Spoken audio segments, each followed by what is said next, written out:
Welcome to Forno Appliance technical support video. In this video, we're going to show you how to adjust the knob ring for the following models. You need to adjust the knob ring in a situation where the knob gets stuck when pressing on it.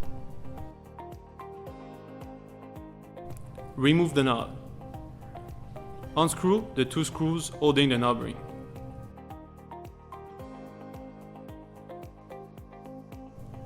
Center the knob ring with the shaft at the middle. Make sure it's at the dead-eye center. Rescrew the two screws holding the knob ring.